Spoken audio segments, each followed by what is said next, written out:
Hi, my name is Joel Listener. I'm going to go next. A little uptight because I've been working on a landmark to try and get, the park is already a municipal landmark. In 1984 it was declared a landmark, but we're trying to get it registered as a national, not a landmark, but registered in the National Registry. So because I've been working on that, and because I think the history of the lease agreements that the park and the university have gone through could be important in terms of learning how to possibly deal with the university in the future. So I did a lot of research, and because all these leases and different contests about leases are kind of complicated, I wrote it all down, and I'm going to read it to you. And I'm going to skip some of it. It wasn't. Hey, I read your mind. There wasn't really that much going on before the park. People were getting wind of the fact that something was coming down and plans were being thrown out. What I should pay a little service to Sim Vanderen, was the head of the College of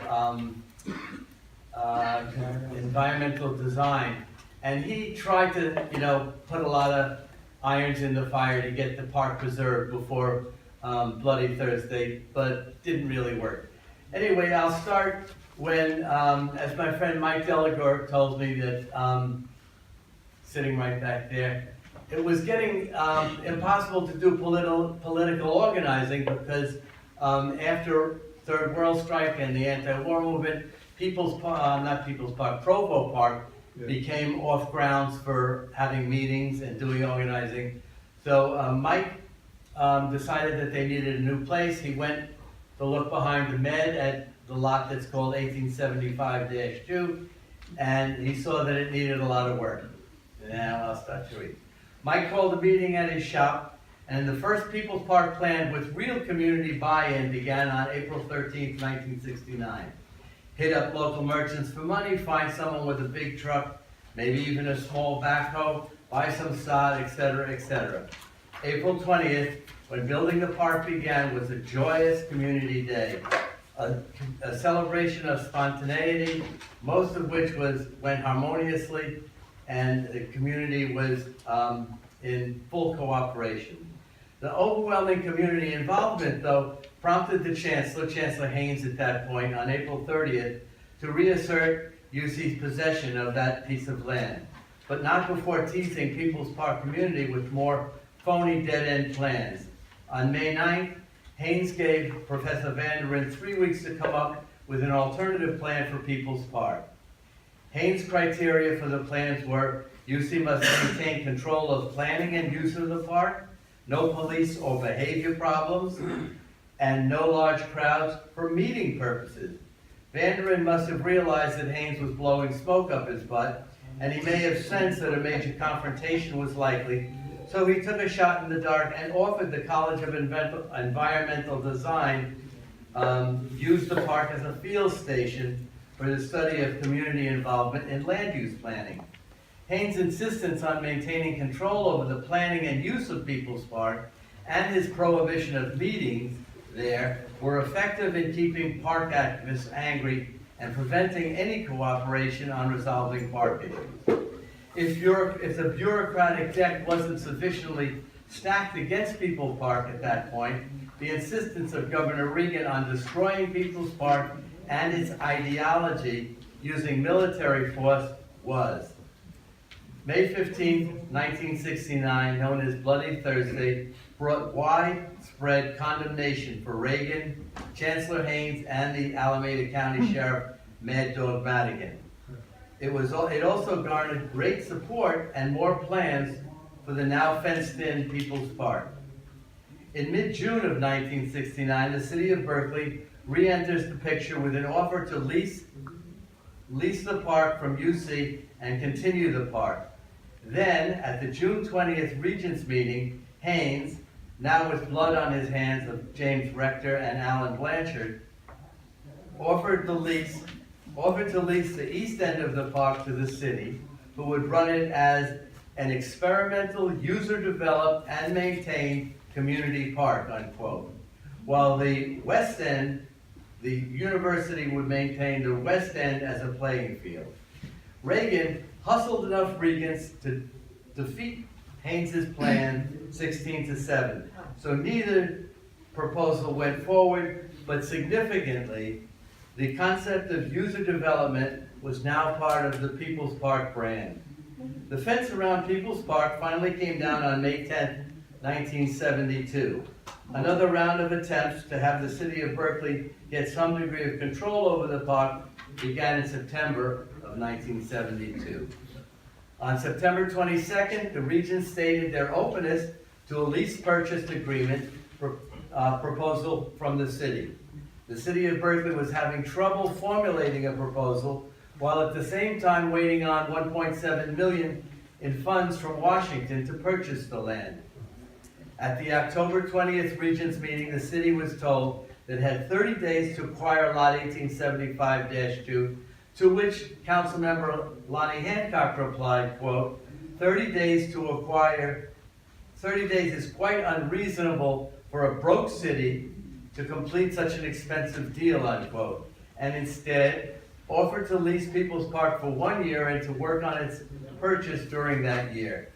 I have not yet been able to find out whether a lease was actually adopted from that negotiation. So, the first 5-year plan for People's Park was approved by the Berkeley City Council in February of 1991. The plan called for the park to be leased by the city for $1 a year for 5 years, with a 5-year extension if the lease agreement was kept.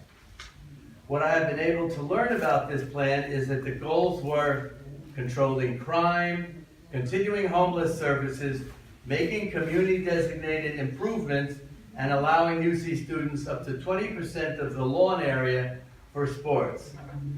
Well, notice how easy it is to tell who had the dominant say in defining the goals of this lease. Yes, it's UC Berkeley telling the City of Berkeley its terms for leasing the park to them. On February 6, 1991, Food Not Bombs began serving hot meals in the park, a true community service. Later that year, July 31st, to be exact, the sand volleyball court was built, a community disservice. Students did not want to play volleyball at People's Park. The final plan that I'll cover is the most well done, the fattest piece of paperwork that came out of all this was called the Conceptual Long-Term Plan for People's Park.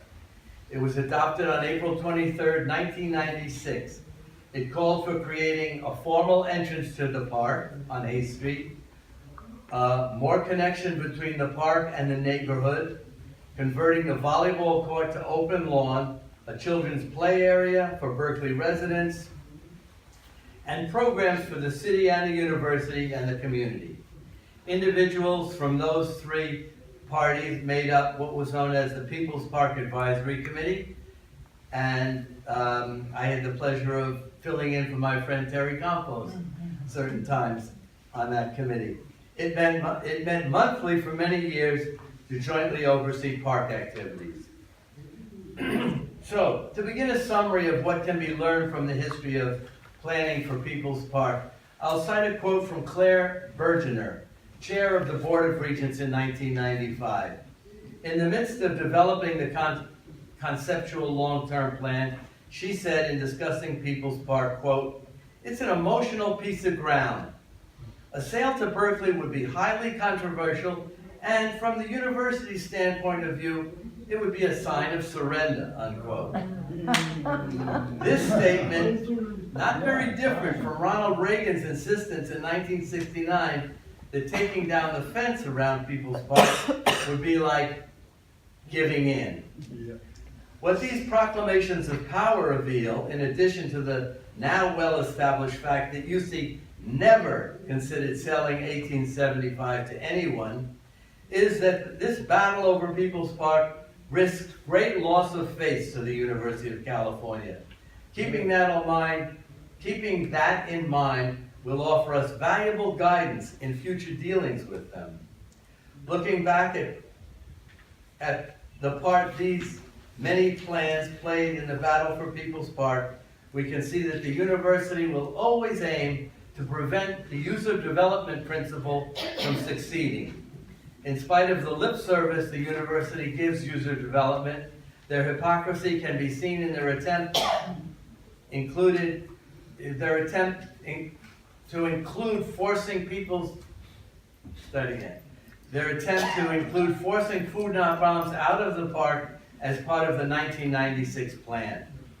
This survey of planning negotiations between the City of Berkeley and the University of California demonstrates to me the UC's legal title to Lot 75 gives them an upper hand out of the gate, and that the city needs to have a strong hand, probably 5 council people behind us, if we intend to overcome that handicap in dealing with the city. As I said in my opening, well, I skipped my opening, Mark, so I should skip that.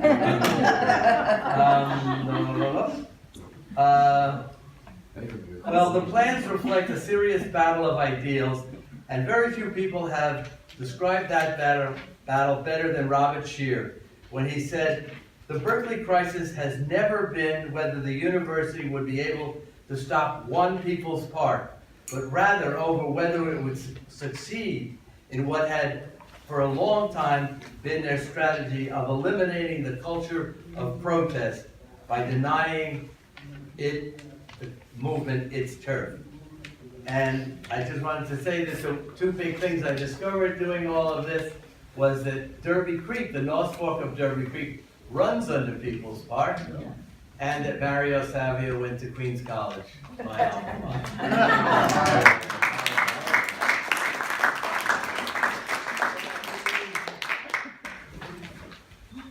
Thank you very much, Joe. And now, our final panelist? I guess so. Yeah. First of all, I just want to thank everybody who's in this room tonight. I want to thank you for your caring, and I want to thank the organizers. I want to thank all the folks who are meeting weekly and working to wake us from our slumber. Because for myself, you know, my name is Andrea Pritchett, and I came to go to school in Berkeley in 1981, and I graduated from here in 1986. And I lived for 20-some years on Telegraph Avenue down by Oregon Street. And I have done patrolling of the Telegraph Avenue area and People's Park for almost 30 years now through my involvement with Berkeley Cop Watch. And in that long arc, it's given me an opportunity to kind of watch how change happens. And the things that I have seen, I think, are these. I've come to realize that People's Park is sacred ground. And it is sacred because we have made it sacred. I cannot think of another piece of land in this city or anywhere else where more acts of giving have occurred. How many meals have been served? How many blankets have been shared? How much advice has been given? How much hope has been revived? Among a community that has changed over the years. But I guess I hear so much about People's Park and oh my God, there was needles found and there was a fight and they put out a Nexel alert because there's a knife fight in People's Park. I teach at Willard Middle School. I'm under the desk with my children for 20-some minutes because they put out a Nexel alert because there was an argument, there was a fight in People's Park and they thought there might be a knife. You see, that level of propaganda, that level of, what can I say, of exaggeration and mischaracterization. Think about it, the classism and the racism that is hurled against People's Park. And I think People's Park is misnamed. Because a park implies this recreation. It's what you do in your spare time. You know, it's really hard. It's survival. It's a commons. It is the last little scratch of land that we can claim some legacy and some history and some community and some rootedness. And that is why they are so desperate to cut those roots and to pave over it. Because if they can defeat People's Park, they can kill the counterculture that is left of Berkeley, and they can dislodge and displace the poor once and for all from the city. That's what this fight is about. It's not about a park. It's not about recreation. And we should never let them take away our self-esteem, make us feel bad for who we are, make us feel embarrassed that we stand up for the park. Oh, hell no. I'm so proud of People's Park, and I'm so proud of the people who fight for it. I'm so proud of what remains despite this billion-dollar imperialist machinery. We don't use that word anymore, do we? Anti-imperialist. But my little chapter of People's Park began during the anti-apartheid movement. And here on campus, and I'm interested when Dan talks about the conflicts around the Third World Strike, and I wasn't there for that, but I know that the anti-apartheid movement had its battles. And they were quite pitched. Because what was happening is that when we thought about the relationship of this university in the oppression of South Africans, that we had to begin to question the role of the university at all. What was once a promise to the people of California that everyone should have a right, not a privilege, a right to higher education. That this commons that we paid for, that our generation paid for, has been reprogrammed and has been usurped and has been taken by the federal government, by research, by corporations, whose goal is domination and subjugation of poor people here and around the world. And that the nature of the research that goes on here, the nuclearization, the biotech industries that are supported by this place, when we question the role of the university, then we're fighting not just the university, we're fighting imperialism and capitalism. And that challenging the role of the university is a revolutionary act. And that when we stand in People's Park and say, no, you can't have this one, that is a revolutionary act. We stand for the land. We stand for the right to our history and the history of that struggle. There's been times over, when I've been made to feel like People's Park wasn't a worthy struggle. In 1990 when the first Gulf War jumped off. And it was very trendy. Everybody's anti-war. They're marching down and taking the freeway. And we're in the park with our little paper bag lantern saying, come over here. Make your speeches over here. This is ours. It's our commons. This is where we can gather. This is where we can be. This is where we can show solidarity with poor people. This is where we can show solidarity with the people of color who are being marginalized and gentrified out of here. And I tell you the tactics. So I was out of the country for a couple of years, and I came back in 1989, in May of '89, and began to understand and see through a different lens what this struggle really was. And I began to understand the techniques of gentrification, where once, during a different economy in America, I think that destroying People's Park was about breaking the back of the counterculture. But when the town and gown married in 1990, when Lonnie Hancock shook hands with Chancellor Ira Hayman and said, yes, together we will control People's Park. That was the end of the good old Gus Newport reign, the socialist Berkeley that many of us came to know and love. That was when Lonnie Hancock said, we're going to help you gentrify. We're going to help you break the back of the poor people, of that culture. And so we're gonna start passing laws, anti-homeless laws, a 3-dog law, you can't have 3 dogs in the same place, anti-window washing law, sitting laws, lying laws, all these kind of laws about when and where, how much you can carry under your arm, and you can't have it in people's park, and somehow the University of California gets to pass legislation. Why do they get to legislate parks? That there's laws, that cops will come in and arrest you for violating rules that the university came up with. That's the legislative branch, fuck off.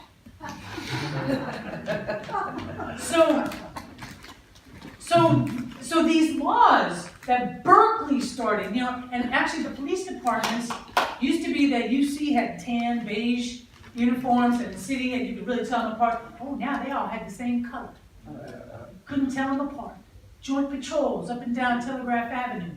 Break the back of the counterculture. The people of color, the young kids. Yes, in 1990, this was a hot spot. Kids from Oakland, Richmond, all around. It was a jumping spot to be on a Friday, Saturday. Very exciting. And that's when when the City of Berkeley employed their multi-agency approach, where we could get parking and enforcement to issue numerous tickets. We could get these patrols. We could in jaywalking enforcement and you know all kinds of. Basically going up to business owners telling them, look, you need to shut early tonight. Because we're trying to keep the lid on this thing. No. Yes, and they were successful. They were able to dissuade youth of color from coming to Telegraph Avenue on a Friday or Saturday night and make them feel unwelcome. It was absolutely racism. Absolutely classism. So these techniques of gentrification, I think, changed the struggle. And it feels like that People's Park is the symbolic and the literal, the actual resistance to that gentrification and to that recharacterization. But what I'm saying is when they erase our history, they cut us off from the revolutionary struggles of the 60s and 70s. They cut us off from those communities of support that enabled us to survive, not because we had some job in the tech industry or because we worked for UC, but because of the co-ops and the communes and the cultures of sharing and these legacies of survival. That's what they want to cut us off from. And so this sacred ground of People's Park, and I do believe it's sacred. It's sacred because I can go there and I can remember. I can go there and feel an environment. I can go there and imagine and have my imagination. I can wear bright colors. I can listen to music for free. And I can dream a world. And so in this way, I hope we will fight. And I hope we'll be able to pump more air through the blood of this warrior that we are. And to stand again and fight. Thank you.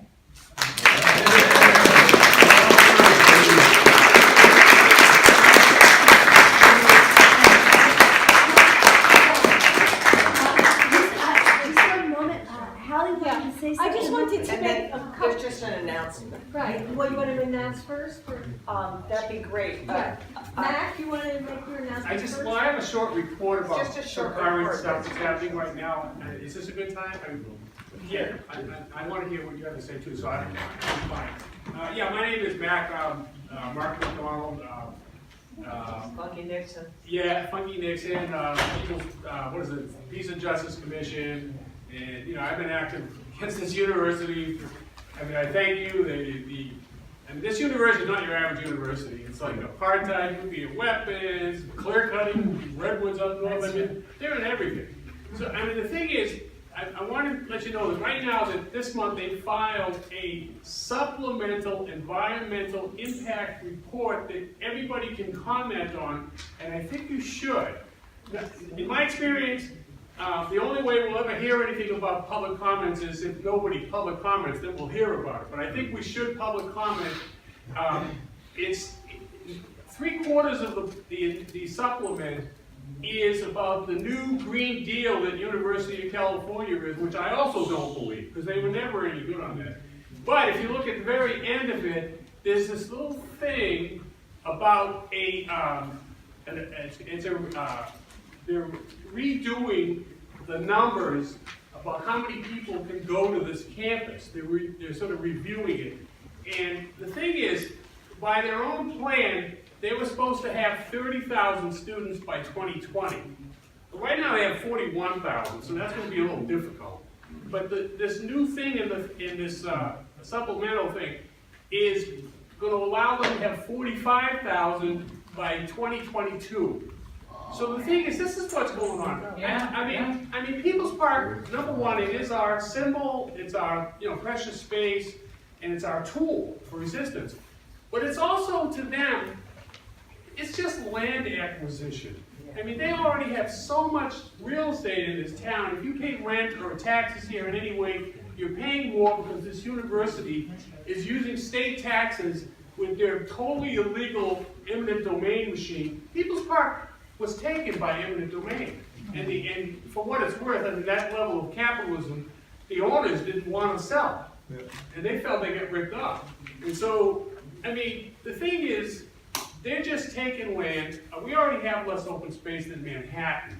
So once they're done with People's Park, they'll go on down to Ho Chi Minh Park, they'll look at MLK Park. I mean, they're transforming this town with the feds, the university, and I've been active against them too. They don't see what we see, which is in the 70s and the 80s, the city council was our ally, and they had quotas on how many students they could have to maintain a relationship with the city.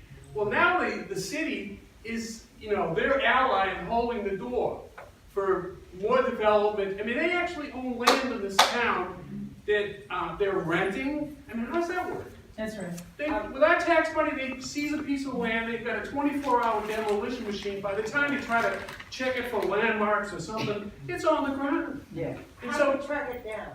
well, I mean, the thing is, I feel like among ourselves, we have to fight for our symbol and our tool, and our legacy. But we also need to get allies in this city to start pressuring the city government, if that's what it is, to sort of help, because the city is losing it to the university. I mean, they're just taking it over. In 20 years, this is not going to be an eclectic town of artists, workers, students, little kids, families, all that. This is going to be a federal, state, university, research, education center. I mean, you're not going to recognize this town. Because they're doing all the new apartments, they're not for families. They're for these people who will come here and research and be students and then go on. And we who live here and have all this other level of appreciation with this town, including People's Park and the other parks, they don't need us. And so I feel like we need to get the city to understand that the city is under attack from the state and the feds. And they're not getting any pressure from anybody. That's why they're holding the door. I mean, I was Bardell's appointee on the Peace and Justice Commission, and we were part of the effort that tried to get the university to pay its bills. I mean, if you get dirty like I do for a living, I'm paying their freaking sewerage bills. The thing is, we actually forced the city to hire an analysis group to figure out how much the university was costing the City of Berkeley taxpayers. $15 million a year. In all the mitigations, police, fire, plumbing, their sewer pipes end at their border. And so the thing is, we were paying them, they were paying us $500,000 a year at the time. And so Bates, the mayor, goes, oh, I'll take that and handle that. He goes down and gets another $500,000, so now we get $1 million. And at that time, we were losing $14 million. Now, at that time, Stanford was paid $5 million And Matt, to excuse Palo me, Alto. I hate to interrupt, what you're saying is very interesting, but I think that Yeah. this should be a time for other people to ask No. questions and make comments. Just tell us how. Yeah, I to just, find the okay, EIR. Dan, I appreciate all the history, but I'm trying to talk about what's happening No, that's now. important. Yeah, okay. Well, How do we find the EIR? yeah. Yes, Okay, please. well, right Did you now have you a can link to comment that? on it, and they're gonna vote on it in May. And so I feel like we need to get everybody we can to comment on this, because this is the current thing that's How do we happening. do that? Well, I believe you can find it on the university website. Okay, There's a bunch of All right. AIRs. Thank you. What's it called? Do you know what It's it's called called? the Supplemental Environmental Impact Report. Yeah, you could call Ruben Lizardo, Community Relations at the school. And you can do it online, you can write a letter. Mark, maybe you can share Thank that you so information much. and put it on the People's Park website. Yes, please. That's great, that's great. All right, thank you. Yeah, so basically what I wanted to say is that don't just walk out of this room and go, wow, that was a lot of good information. You need to take action. If we're going to really save the park, everyone in this room needs to contact their city council people, talk to the mayor. You know, I went to the mayor's office and I told him, if you actually try to build on People's Park, you're gonna have a bloodbath, you know? And let him know, and let the city council people know. There are some good people on the city council but they need to have support for the ideas in order to act on them. They're not gonna just go, oh, well, you know, I don't hear from anybody, I don't, you know. You need, if they're your city council, it's your mayor.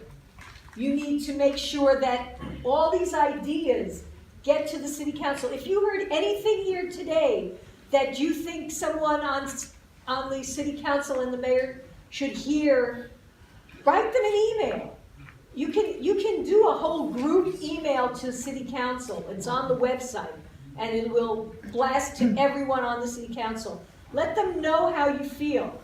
Also, every Sunday at 1 p.m., there's a group that gets together to discuss what's going on and try to implement things to keep the park going. Join us. You know, if you sit back, we are not going to have a park. You need to take action, you need to let your views be heard, and you need to let the city council know that the park is the heart of this city. That's all I want to say. Thank you.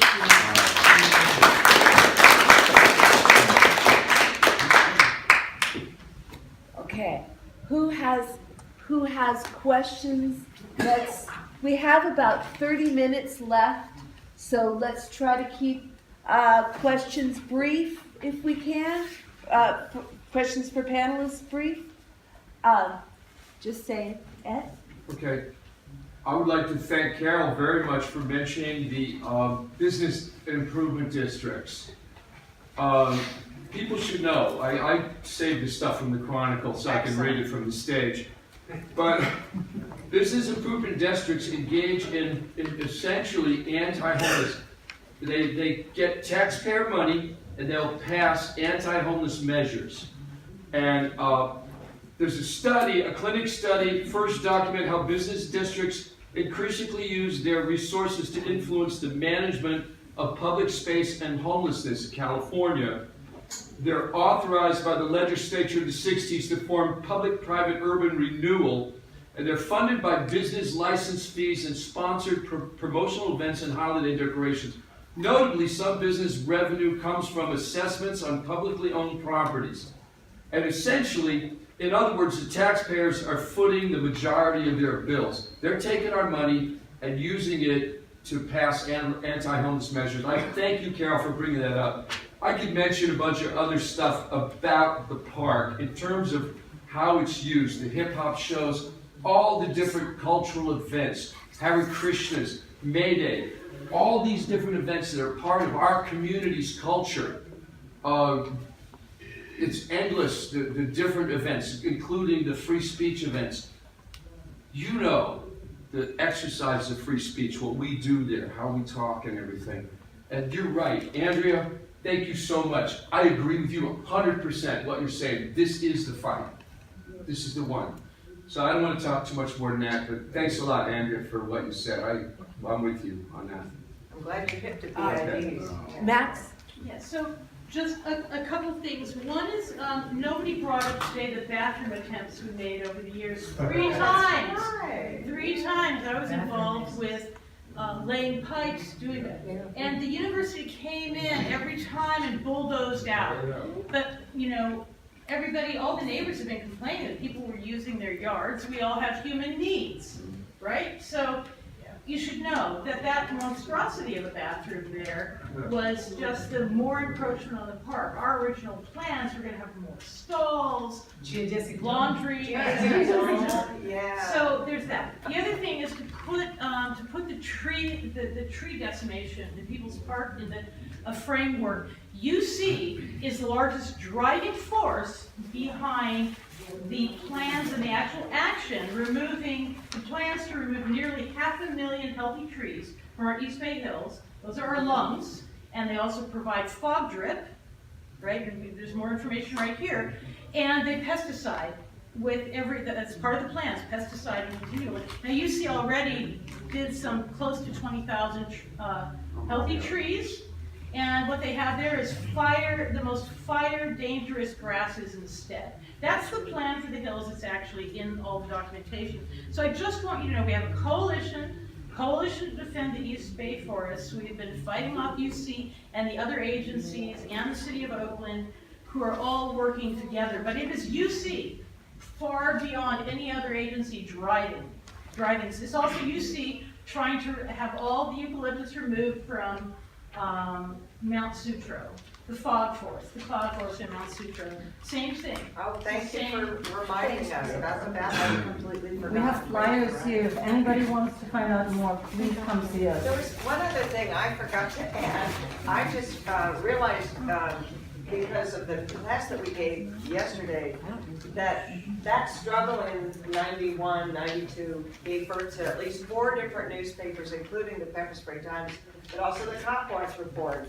It became really crucial for us to keep track of our wins and our losses and what was going on with respect to the violation of our rights. And then down in Ashkenaz, we started the UC scandal sheet because the scandals were like so regular that they filled up a whole newspaper. And then we also briefly had the People's Park News. It was an actual People's Park newspaper. So that was a period of great creativity born of the struggle.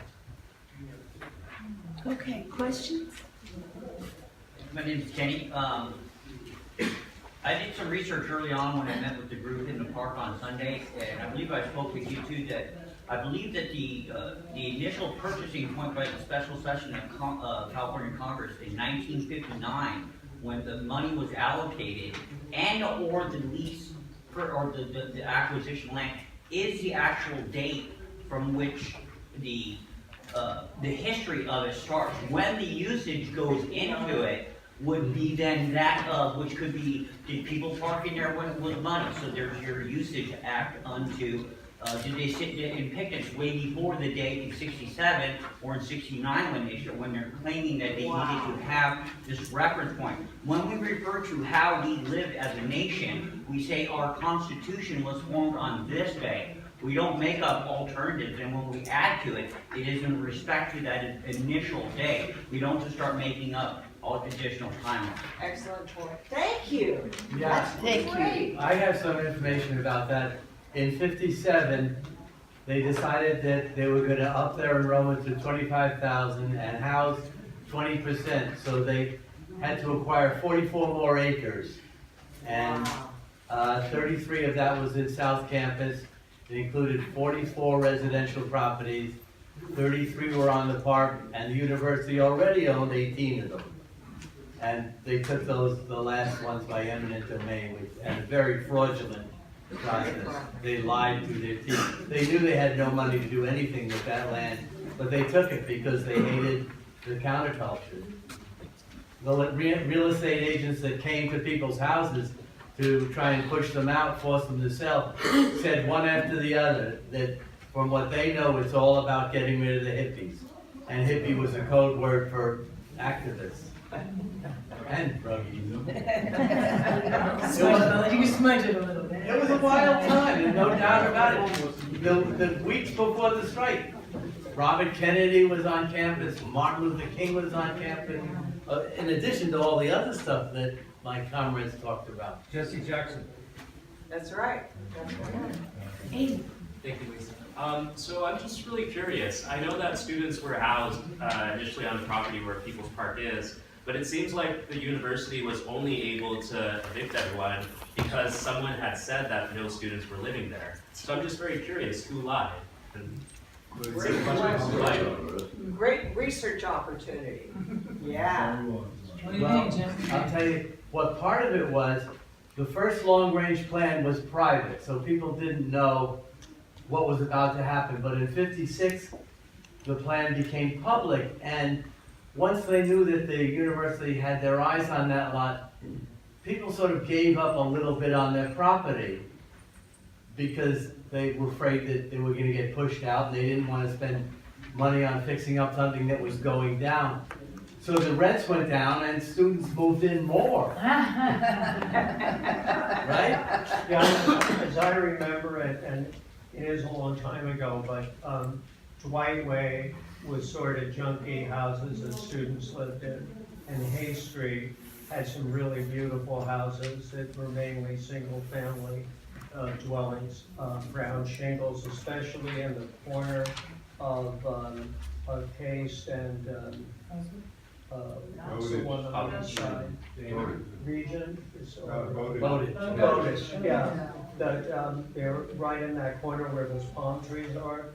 There were some beautiful houses there, really beautiful. And that was their backyard.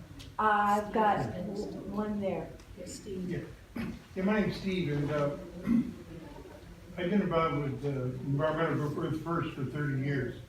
Our motto is no compromise in defense of Mother Earth.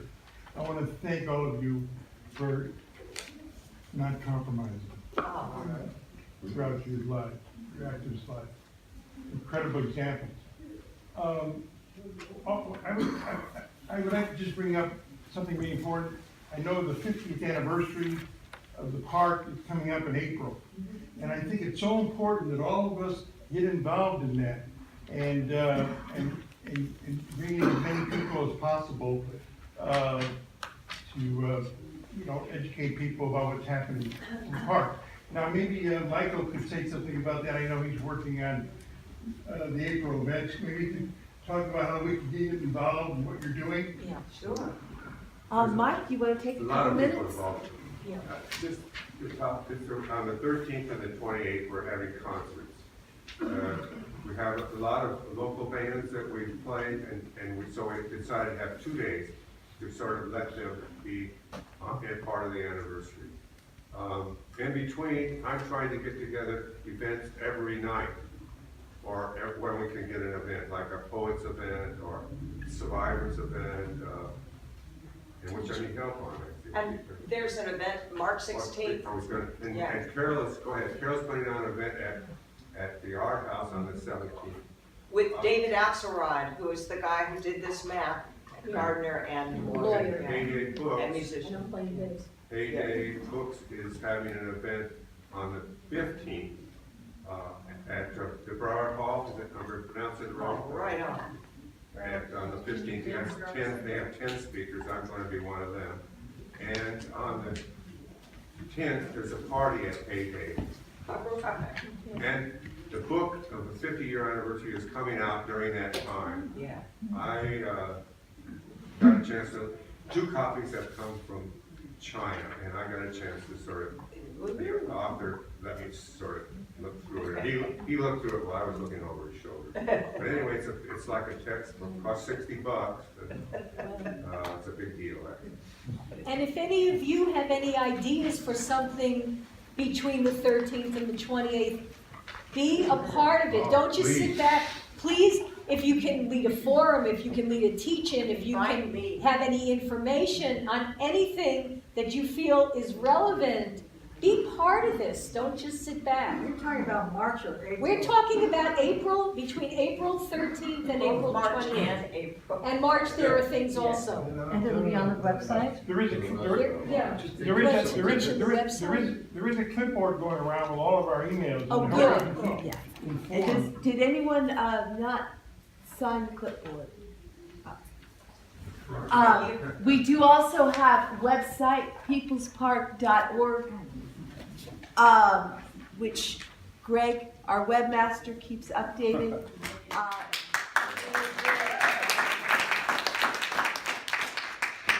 And People's Park Committee on Facebook, also Berkeley People's Park. on Facebook, our sources of information for potential to get involved. All right, we have about 20 more minutes. Who has questions? I'm Jude, also known as 007 in the park.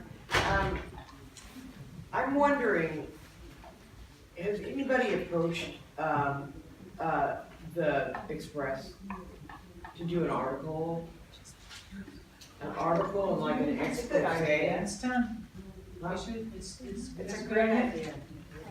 Yeah, I think there's some real meat there. And I think They just fired all their journalists, so. well, I can write. All right, You can write. you're right. August, Whatever. You said it's done? Did you say it's done? No, but we do have. on that I think it's a page, good idea. To really reach an audience. Well, check this out. They're Street not aware of Spirit's it. going to be doing We're not reaching enough people a here. People's Park I issue have In April. in April. They're dedicating the whole issue of Street Spirit to People's Park. And they'll be looking for contributors of art or poetry, short articles. If you have things that you can contact Street Spirit. I can give you that contact information. And the East Bay Express, the only problem with that is they fired all their reporters last month. There And are no problems, only solutions. Well, that's very true. Only it is. But they may not be willing to do a big investigative story because they don't have the reporters anymore.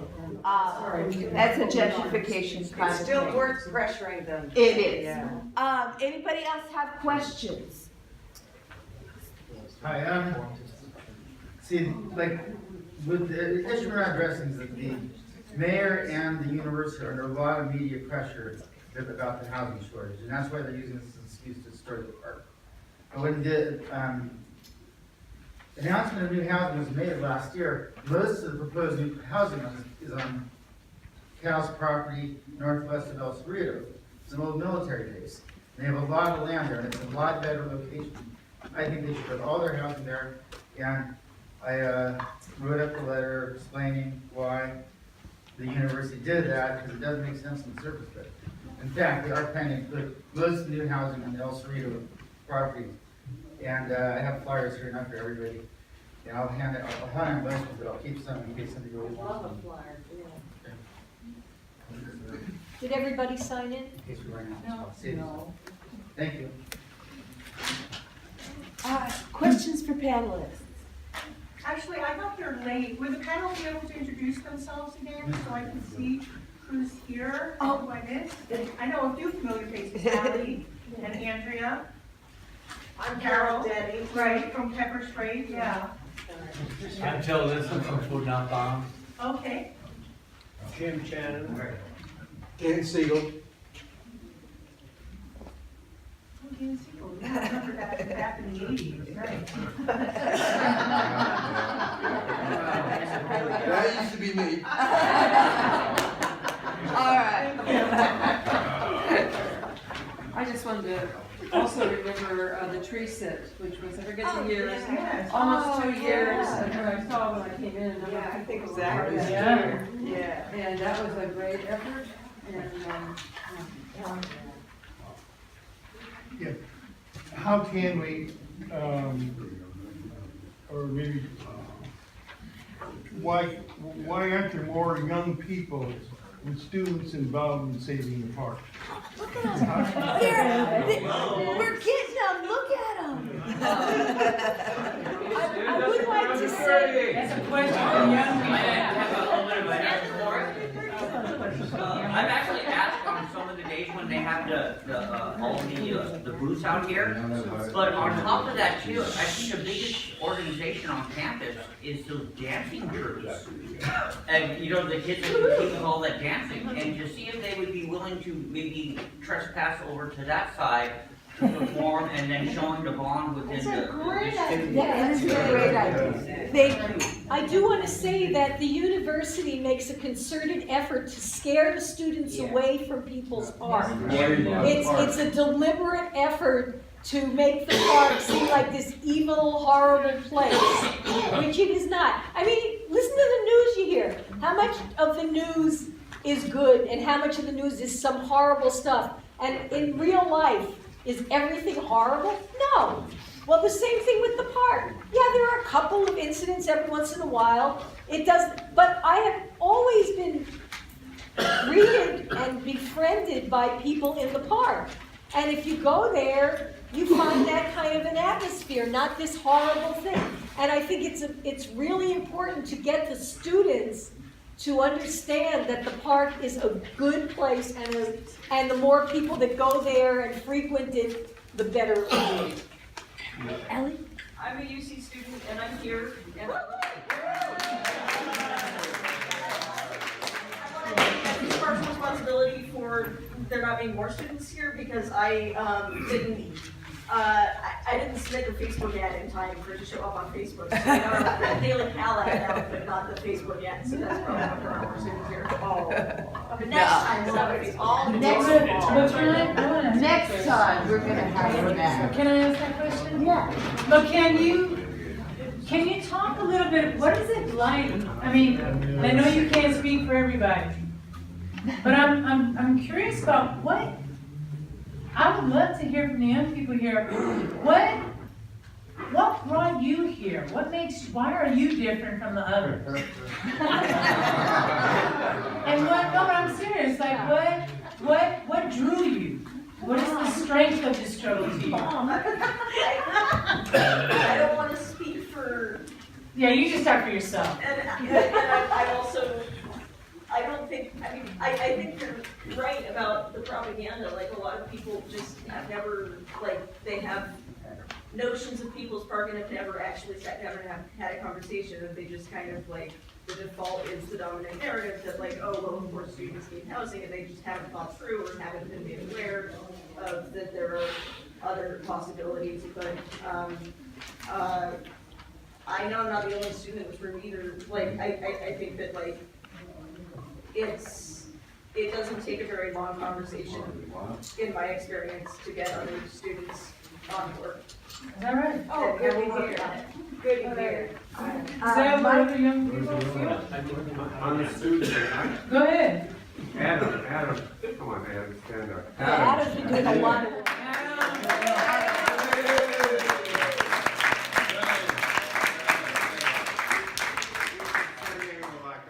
So we're a little embarrassed all the time. Sorry.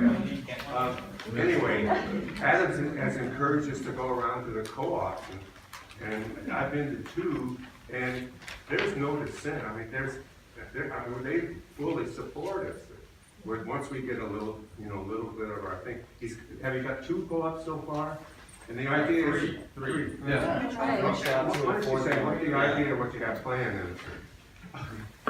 So the plan is to get the co-ops on board with regular gardening activities, to get students from all the co-ops every week to go out and just maintain the garden in the park and improve it. So that's the idea, and so far we went to Cloyne, we went to Casa Zimbabwe, and we went to Loch Lorien, and we've all had success with them. We all have garden representatives, which should be going to the garden every Saturday from 1 to 4 p.m.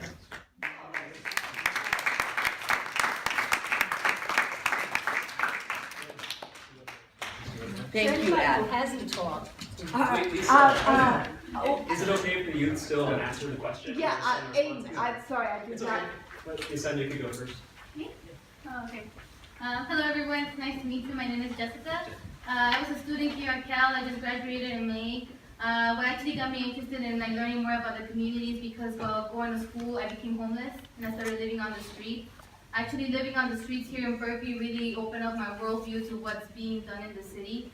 And I am right with you on all the things and why you're angry because honestly, they're not doing anything. So, right now we're part of an RV community that was in a park at the Berkeley Marina.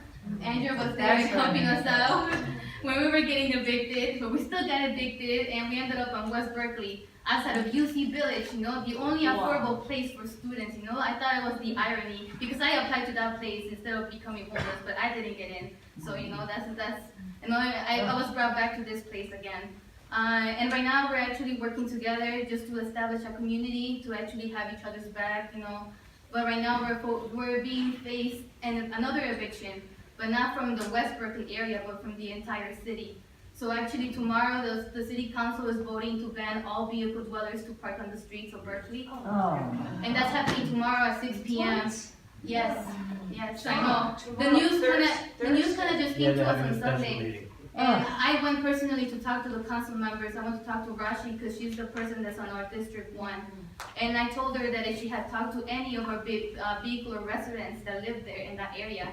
And she said that she went knocking on doors, just to learn their story. Because I asked her, well, did you tell them information that this meeting is happening on Thursday? And that basically you're deciding their entire lives for them? Did you say that to them?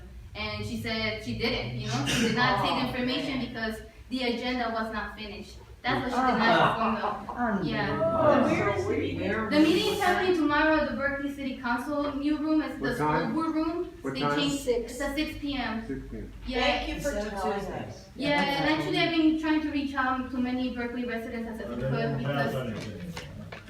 because right now their proposal is that they will give us a parking permit to only park 14 days out of the whole year in Berkeley. And after that you have to leave the city.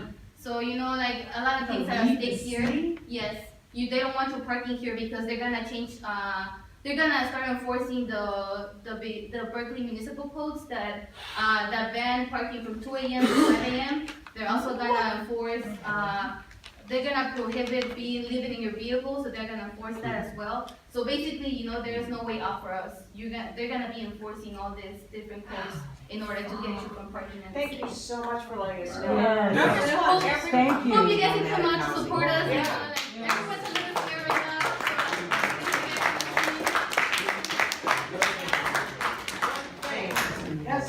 now. Before Jesse Adegin became mayor, he worked for 2 years with a collection of homeless advocacy groups, and I was participant in several of them. So he was part of a document where he promised that if he was elected, he would not do exactly what he described.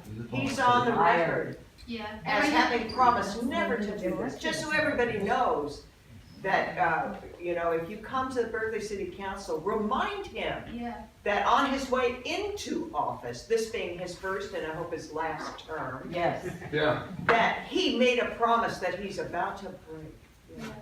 And also, Thank you. No, and right now, like the cop-out that they're saying is that the mayor and Rashi want to work in a non-profit that will be like a traditional RV village, but that's in discussion, you know? Right now, what's on the table tomorrow is to ban everyone out of the city. Wow. So, just so you guys are aware. Thank you. Thank you. No, the school board room? That's one. We added like University, it's all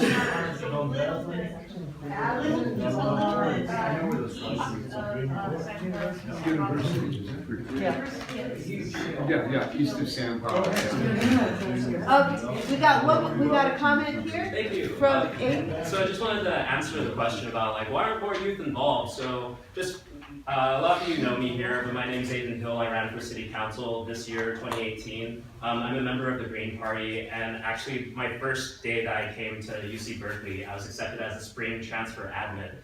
In 2016, I actually went to People's Park, and so I've been around for a while. I used to go into the Oscar Wilde co-ops, and like I was really curious about like our food waste in that co-op, and so I would always bring the extra meals to People's Park. Nothing big organizing, but then I was displaced from the community, and I tried to go back to school. I was hit with a debt of $17,000 by the university, and so I ran for office just to say this is happening to students. I'm around this anarchist community. We're all people that care about like inflation and making sure that people have a right to a basic education. And so I really thought that the people at People's Park were going to galvanize around me and say that education was a fundamental right. And so the reason why I'm still here is because like I really saw it as people's arc, like take away the P. And it's the way for us to save ourselves in this next generation moving forward. With 5G technology coming, with CRISPR technology coming, and that we only have 6 parks in this area. Like, I grew up around mountain ranges and hillsides. Like, I'm not used to being confined into a small space. But I'm really here because I have family out in the Bay Area, and they need a place to go, especially if a climate catastrophe happens. And I just really want to give respect to the people who are in a flooded situation in Sonoma County, right above San Francisco, because that could have just been us. And so it's very serious to me, and why I stake my life on my political career to do this and to save People's Park specifically is because there's no other option, especially in the Bay Area. If we don't have this place, everyone's going to get wiped out. Forget about me going back to college. I want to live tomorrow, and so that's what I'm here. Yeah.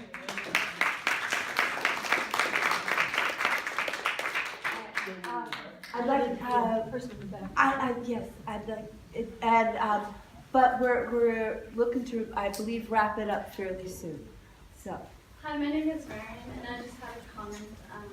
I was born and raised in Berkeley, and I'm a Cal student as well. And you know, I've worked at Zebra for like 3 years, and People's Park has always been there for me, and in many different phases of my life. So I really appreciate all you guys, you know, kind of making this happen. But I do, in a second, your opinion that we need to bring more students in on this. Maybe reaching out to like SOGA or the co-ops is a great way. But yeah, we got to get the students in on this, and they do care if they just understood it in the way that you guys are laying it out. So thank you.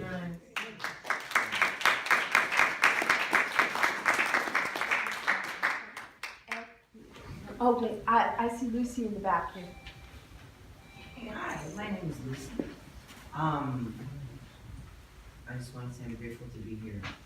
Sometimes it's really hard to get to things like this because of wheelchairs and other issues, electricity and things like that. A lot of our electricity has been encroached on as homeless people. I'm one of those people out here. I'm houseless. I just want to say that I think tomorrow is very pivotal. And watching the changes in Berkeley over the 20 years I've lived here, being on the conveyor belt of being a worker and becoming homeless, and seeing that getting created, and watching that mass machinery of that getting created, and watching Berkeley go from like the most awesome town to pre-fascism, and watching the world going through that right now is very difficult. I'm very concerned. Is Berkeley aware of itself? Because we are pinnacle, being UC Berkeley, we reflect upon the whole international community. People's Park, even though we see what's left of People's Park and trying to keep that going from what happened back in the 60s and things that happened later on, it's like, it's a pinnacle place. It symbolizes something very important. Many places around Berkeley symbolize things. I don't know if you're all aware, but Constitution Square Park has been taken down on shadow. Are you aware of what it's become? Have any of you noticed what that park was? I did. I sat there with a Black Panther across the street spanging at Target, crying when they took it down because we saw just the shadow of the words on the building between Walgreens and Paris Baguette. And slowly it became what it is now. And it just lets you know what's here. It's not a park. It's an art installation with sonar frequencies, of high-pitched sonar frequencies of tribal music. And it hurts you when you talk as it goes on. The benches are gone, the trees are gone, the red brick is gone. It was a place where the social classes came together. Poor, rich, everyone, intellectuals, thugs, whoever. And we all got together peacefully. For the most part, it was pretty groovy. And it was just a lovely thing to experience. Everyone there, whether if you were napping or eating or having lunch or having a business meeting, or Berkeley was throwing a gig. They'd have a gig there. We had gigs, speeches, sometimes religious stuff. We had people, vendors were selling their jewelry, homeless vendors, and you had the Gypsy Tarot lady, and everyone was just so excited to be there. And now it's something where I see the Kiwi bots in front, a goddess spread out like this with the genetic code behind her back in the books, which looks like an activist friend of mine. And the little babies are kiwi bots. And the kiwi bots don't seem to just deliver food. And I love the idea, but to me it seems Terminator. I've been investigated by those things and watched over by those things. Everybody's laughing about those things. And I'm just going, do we realize how fast we've gone in the past 20 years with technology? Have we created enough ethics? Have we slowed down? We're going so fast. And yet we're missing all our morals. We're losing all our love. We're losing all the caring. You know, Berkeley City Council, it needs to have Berkeley in it. It needs to have that love, that heart, that passion. Tomorrow they are about to make more people homeless, and they already made me homeless and I was already on the streets. They made me homeless. In the 6 codes that were down Telegraph Avenue, this is not just about People's Park. This is about all the streets around it. Absolutely. They put the artwork and closed down the Hans where I've slept and been broken down many times with my wheelchair for 20 to 15 days without any help, except from some of the wonderful winglets who came to take care of it. And a few caring people of the community. But I'm telling you, those things closed down and a whole bunch of us elders got shut out and they put artwork up. And it's beautiful artwork, but there's only objects. There's no people's faces. It's only the objects of the remnants of Berkeley activities in People's Park. It has no face on it. And there is a pair of scissors cutting a tree that we didn't find out until recently when I was sitting there with other friends, including Ninja Kitty, at Pete's, and somebody said, look, Lucy, right where the Hans door is where you used to sleep, there's scissors cutting a tree, and it's a park. Wow, we didn't even see. They were letting us know. Oh, thank you so much. Thank you.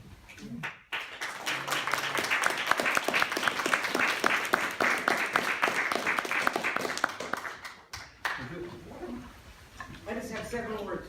All right, 7 words from Jude. Killing the park is not gonna solve anything. It's not the park's fault. Amen. Amen. Amen. Amen. One more thing from Eddie Monroe, and then I think we're wrapping it up for this evening. Thank you all for coming. Just one thing, the 50th anniversary is coming up. We do have a number of bands, but if you have an organization that you would like to get up and speak, let us know. If you have something that you would like to say, during the anniversary, we have a window of opportunity for a lot of free speech. So if you have something important that you want to air, tell us, let Hallie know, and we'll schedule you. And also, it's kind of flexible. There's times throughout the day. If you have something to say, let us know, and it's free speech. So that's what the events are. It's a free speech event. Basically, especially if you have an organization, you have an announcement, prisoners organization, tenants organization, anything like that. That's what we're there for. For you to get up and talk about your organization and get your word out. And if you want to put a table out, that's just do it. You don't even have to ask anybody. All right, one more thing, ladies and gentlemen. One more thing. One more thing from Matt. So I was a witness, I was part of the march on the 22nd of January, the People's Park March. And during that march, the march was attacked by a young guy in a car who plowed into Jake's bike. Thankfully, Jake was not directly hit. But then he came careening down Durant, going the wrong way on Durant, went onto the sidewalk and ran over Tony McNair, who's spoken out and has been involved with People's Park, has spoken out over the decades. He was run over, a human being was run over. And so many of us tried to do witness statements anyhow. Follow-up is that 5 weeks later, though we've done all kinds of follow-up, the city has not made public statements about this. They have not. You need to know that's it's been a little over 5 weeks. So, you know, who's hiding this young guy, you know, from having to take any kind of responsibility? Thank you, Matt. Thank you.